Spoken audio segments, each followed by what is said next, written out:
Minglawa and welcome to Myanmar Today. I am Henry Zin with the latest news and reports from around Myanmar. Williamson brings us the first report on preventive measures for dams. Agacho with a report on Hluttaw discussing the plan to minimize the educational gap for students from remote areas. Loom has the story on the launch of Myanmar Business Association. Last but not least, a report on Square Art Project Volume 3. Before we get to the reports, let's take a look at the local news. State Councillor Daw Aung San Suu Kyi emphasized on the importance of coordination and cooperation among the relevant departments and the public during her inspection tour to Hluttaw Special Economic Zone on Wednesday. At the multipurpose hall of Myanmar-Japan Hluttaw Development, the State Councillor was briefed on the progress and the ongoing businesses of the SEZ by Deputy Minister of Planning and Finance in his capacity as Chairman of Hluttaw SEZ Management Committee, Dr. Set Aung, Japanese Ambassador to Myanmar Mr. Ichiro Maruyama, along with the concerned officials. The State Councillor expressed her appreciation for the progress of Hluttaw SEZ as it has already developed a master plan while also advised to take into account its safety measures as the residential buildings are found near the factories, and also suggested the gain profit from implementing the mega project. The State Councillor also put emphasis on the importance of coordination among the relevant departments and cooperation in relation with the public and business companies. She also pointed out a relation between employment opportunities and infrastructural development in the economic policy. Chairman of National Disaster Management Committee and Vice President Henry Zin received a vessel on Wednesday to be used as mobile clinic for providing first aid and emergency medical services in flood-stricken areas. Tintin Myanmar Group of Companies, a local business firm, donated the homemade vessel that was handed over at the Presidential Palace in Naypyidaw. The Vice President also remarked that the victims have received more relief aid with the increasing donations of government, private sectors, and social communities while the country is experiencing natural disasters like other countries. The Vice President expressed thanks for the donation of a vessel for mobile medical services in supporting rescue and healthcare works, and it will also be used for first aid and emergency medical services before the victims are taken to the hospitals. He assured the relevant departments will supply the vessels with the health workers and medicines, and he also called for the contributions of private sector in rescue and rehabilitation works for the disaster management activities. Union Minister for International Cooperation Wu Chao-tin received Chinese Ambassador, His Excellency Mr. Chen Hai, on Thursday in Naypyidaw. During the meeting, the officials held talks on bilateral relations, acceleration of cooperation, and successful implementation of Belt and Road Initiative and Myanmar-China Economic Corridor. They also discussed establishment of Border Economic Cooperation Zone, repatriation process in Rakhine State, and China's help to Myanmar's peace process. And that's all with the local news. Here we have our first report. The dam collapse, which happened last year in Bago region, forced thousands of people to flee from their places. After that particular incident, the government of Myanmar is attentive to dams-related issues, taking preventive measures carefully than ever to make sure that the people living nearby low-land areas are safe in case of any malfunction of the dams. Hluttaw discussed on the maintenance of dams and the preventive measures that the respective departments are taking for public safety. Williamson joins us on the first coverage of the story.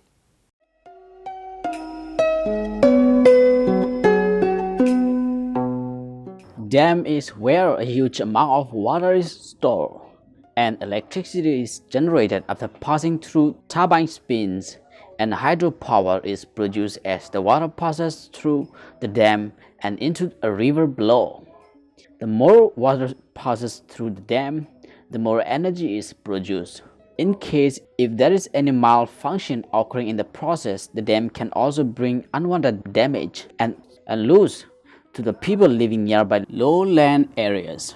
Dam also plays an important role in farming and distributing purified water for the public. Therefore, it is an important step to make sure that the dams are maintained well for the safety of the people. About a year ago, Swachang Dam in Bago region collapsed, which forced nearby locals to flee from their homes to a safe place, but many of them lost cattle, livestock, houses, and other property. As an inquiry to the respective departments, U Tuntun U, a Hluttaw representative from Mandalay region constituency 2, raised a question on dam safety and said, တာတမန်နဲ့ဆက်ဆက်အဆောက်အုံများကိုအရေးသွေးပြည့်မီခိုင်ခန့်အောင်စနစ်တကျဂရုတစိုက်တည်ဆောက်ရတယ်လို့ As dam and other related constructions are proceeded with great caution, we also need to maintain well the constructed dam. Even though the design of dam is excellent and the dam is well built, if we don't have proper maintenance of the dam, we might face unwanted damage. There are a total of 242 dams nationwide. Among those dams, some of the dams with urgent need of maintenance are 35 dams from Irrigation and Water Utilization Management Department and 7 dams from the Department of Hydropower Implementation. In the rainy season like this, the people who live nearby are worried with the unpredictable calamity which can be caused by the failure to do maintenance. And as it is said, prevention is better than cure. We need to make sure that another dam shall not bring harm to us like Swachang Dam. Therefore, I would like to know how the preventative measures are carried out to assure the safety of the people from possible danger.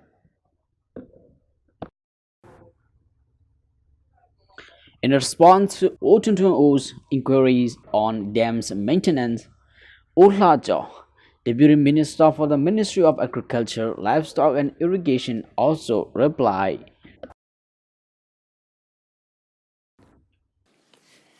ဆက်ပြီးနဲ့မွေးမြူရေးဆယ်မြောင်းဝန်ကြီးဌာနဆယ်မြောင်းနဲ့ရေအသုံးချမှုစီမံခန့်ခွဲရေးဦးစီးဌာနအနေနဲ့ဒီစောက်ထိန်းသိမ်း Under the Ministry of Agriculture, Livestock and Irrigation, Irrigation and Water Utilization Management Department has been carefully maintaining the constructed dams properly for safety and other preventive measures following the imposed rules and regulations.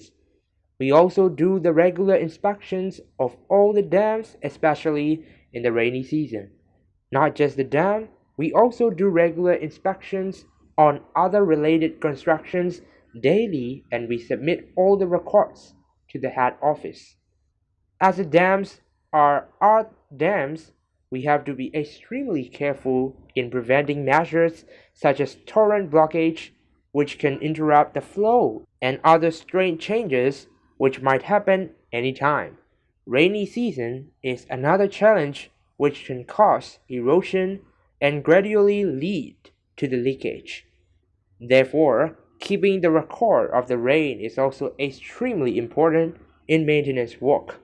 In case if there is an emergency, we stand by all the required tools such as sand, stones, and wood for the equipment along with required labor force.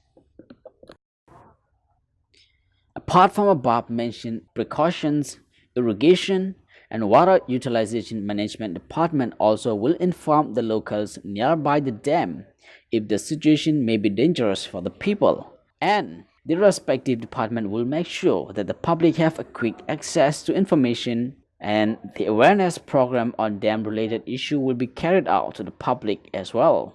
This is Wunlin San reporting for MI Radio. That's a report on preventive measures for dams. We're going to take a look at the weather conditions now in Myanmar.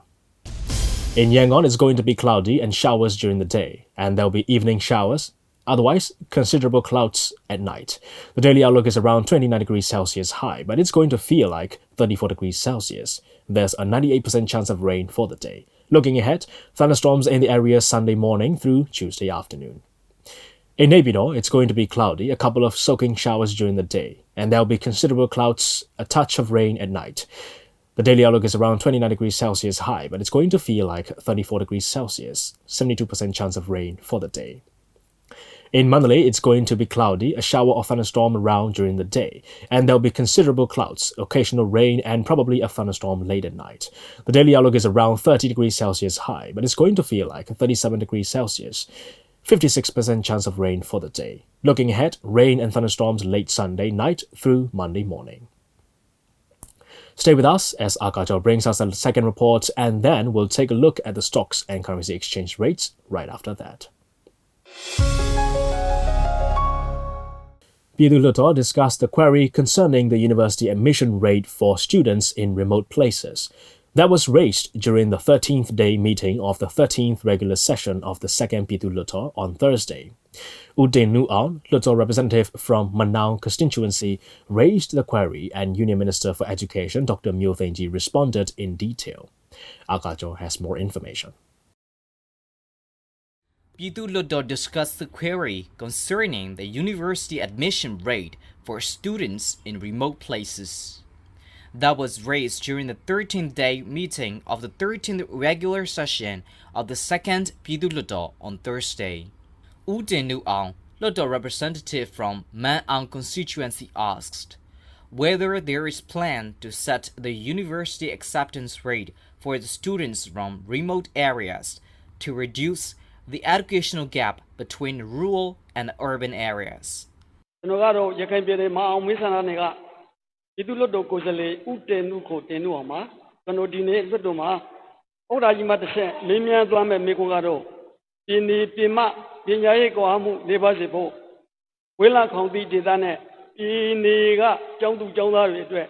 There is a big educational and achievement gap between students from rural and urban places. The government needs to do something to minimize the educational gap. The education system will be changing after 2020, and this could lead to bigger educational gap between rural and urban places. This is because students who pass the matriculation exam will have to take admission exam to get accepted straight to the universities they want to go. This could lead to a tougher competition for the students from remote areas against the urban students. He also added that with the advent of university admission exam, students need to take tuition to prepare for the exam. Thus, students from remote areas will not be able to afford and have to struggle to take the tuition. And this will keep the students further and further from the reach of the higher education. Therefore, to reduce the educational gap, the university acceptance rates for students from remote areas needs to be properly set. In response to this query, Dr. Myo, Union Minister for Education, said,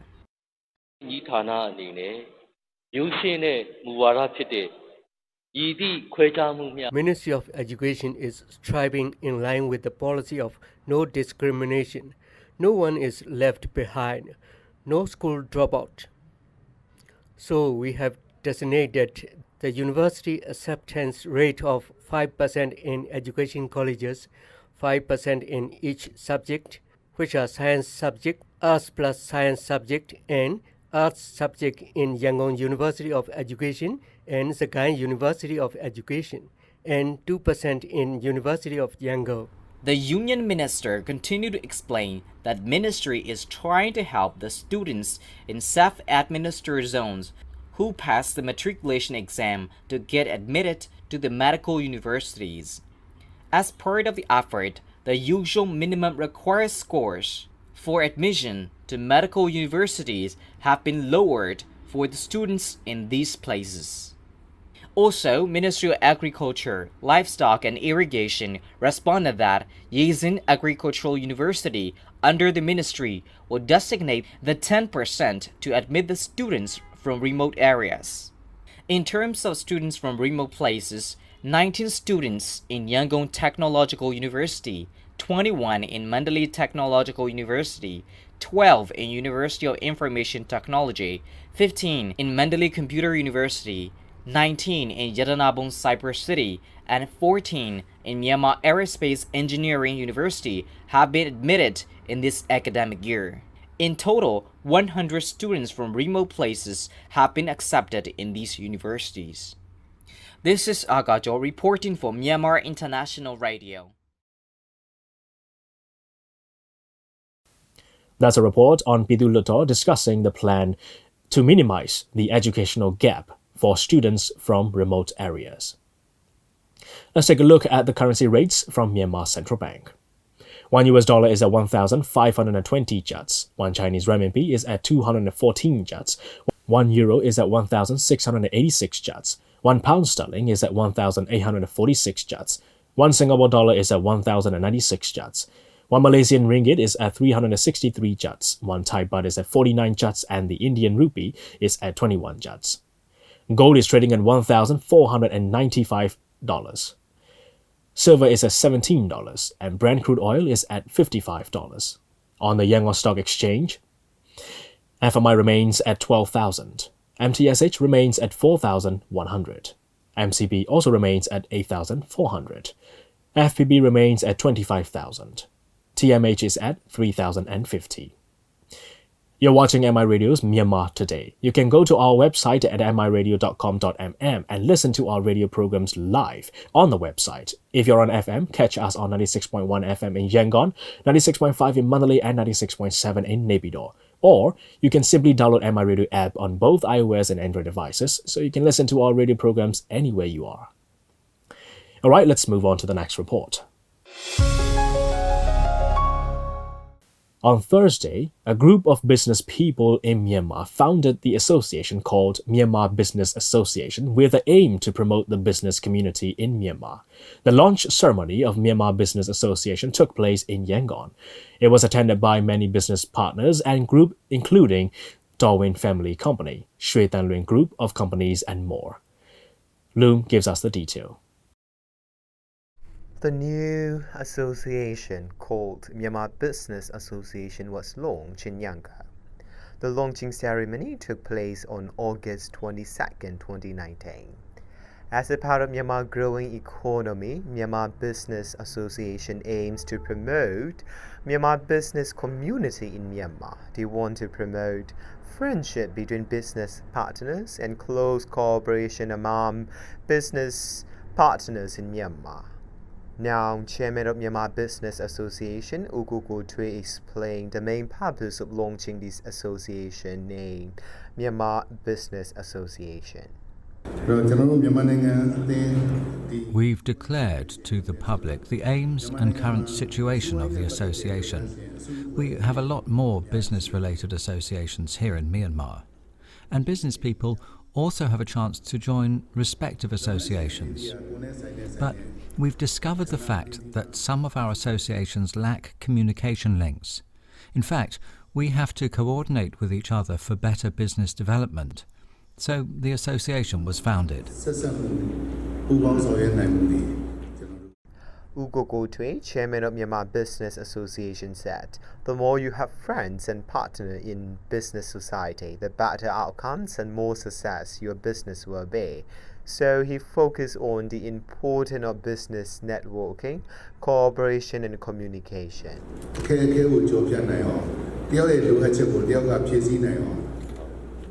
Myanmar Business Association has been founded with the great aim of fulfilling the needs of others and solving their challenges all together. In this way, we help each other. Here, we don't care about the size of their business. In this way, we're helping develop our country's business sector. The nature of business in itself requires lots of cooperation and communication. The more you have friends and partners in business societies, the better outcomes and more successful your business will be. What we see today is even in successful businesses, technology, strategy, and management skills need to be improved.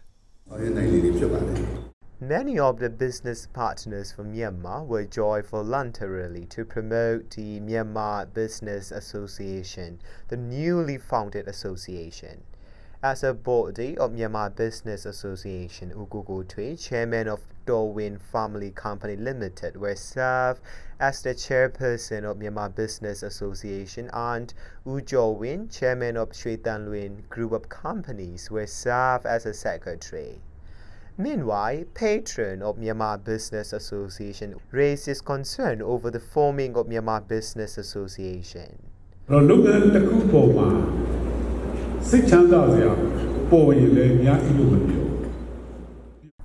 In one particular business, when we are facing the hardship in running business, we cannot overcome the problems because of uneasy communications among people.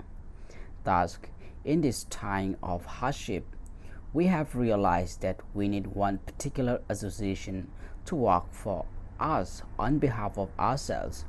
So, we have chosen Hluttaw as the chairman of Myanmar Business Association, and as a secretary, we have chosen Win from Shui Dan Luin Group of Companies.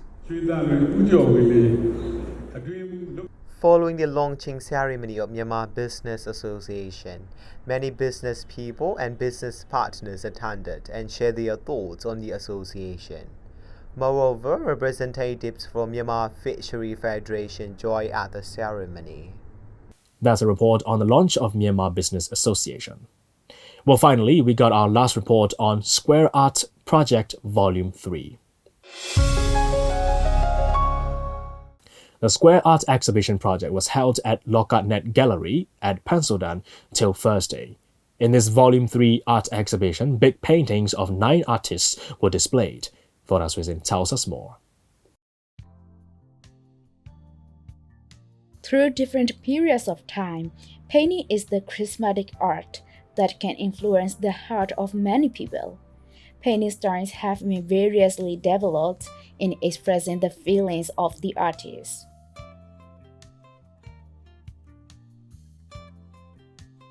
Because of increased interest in paintings, the art exhibitions are also conducted to display diverse paintings. Among many activities happening in Yangon concerning painting displays, the Square Art Project was founded in April of 2019, which gathers the artists with different painting styles.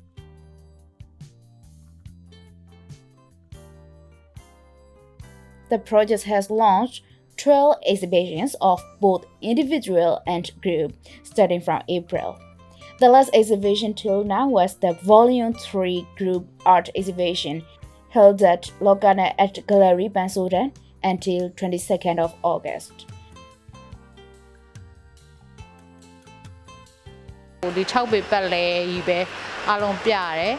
This Volume 3 art exhibition is a display of 6 by 6 feet frame-sized paintings. 9 artists participated for this exhibition. Most of the paintings are abstracts, which we want our project to focus on.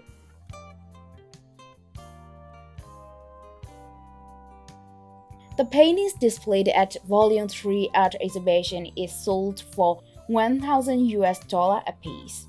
It is informed that during the 4-day exhibition, none of the paintings are sold out. However, in the previous exhibitions, the selling rate was good. 43 In the month-long group and solo exhibitions held at 43 Gallery, a total of 60 paintings of 2 by 2 feet frame sizes were sold out. In Town Gallery, 10 paintings were sold out from a total of 4 exhibitions. This is the first time of displaying big paintings for Square Art Project. For the wide frame paintings, the artists have more space to draw as well as it needs more effort.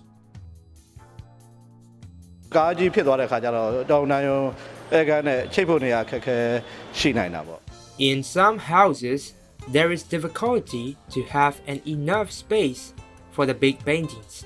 So, these big paintings are mostly bought for some spacious buildings with wide space, such as for hotel decoration.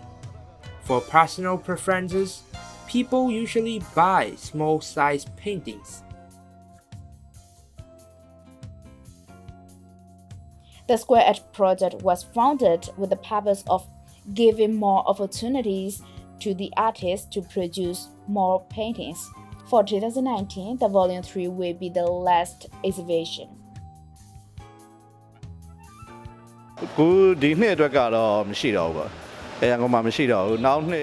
We don't have any exhibition left for 2019 in Yangon.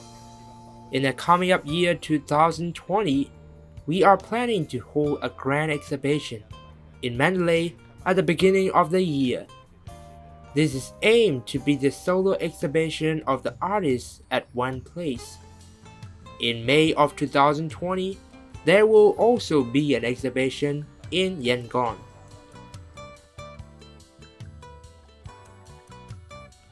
The members of the Square Art project are working towards to introduce the contemporary art to the public of not only residents of big cities but also those from rural areas.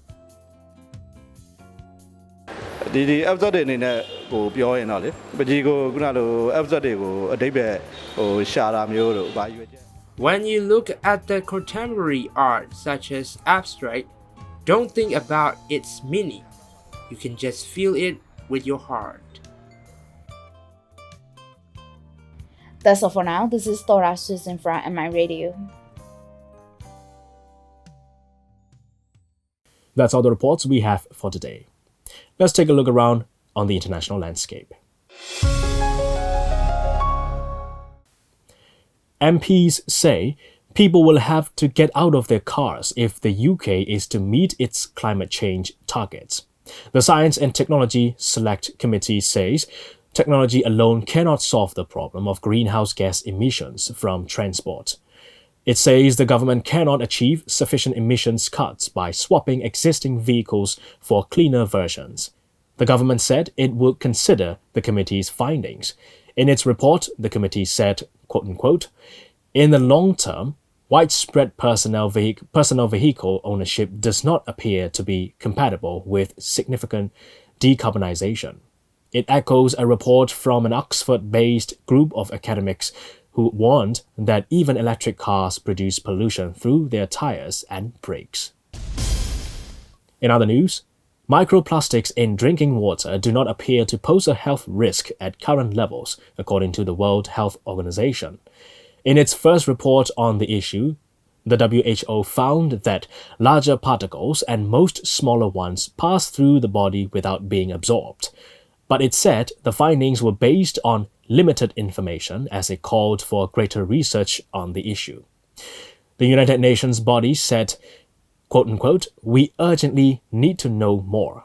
The WHO's Dr. Bruce Gordon committed to launching the review while speaking to BBC News last year, after Orb Media found plastic particles in many major brands of bottled water. Well, from now on, I guess we have to be extremely careful when we buy plastic bottled water. And that's a wrap on Myanmar Today. Catch the show on MITV every evening, Monday to Friday at 8:30. You can also join me on MI Radio from 7:30 a.m. to 8 a.m., 1 to 1:30 p.m. and from 7:30 to 8 in the evening. Don't forget to drop your comments and messages on our Facebook posts. We'll be back with more news and reports. Thank you for joining us. I am Henry Zin. Have a great day, everyone.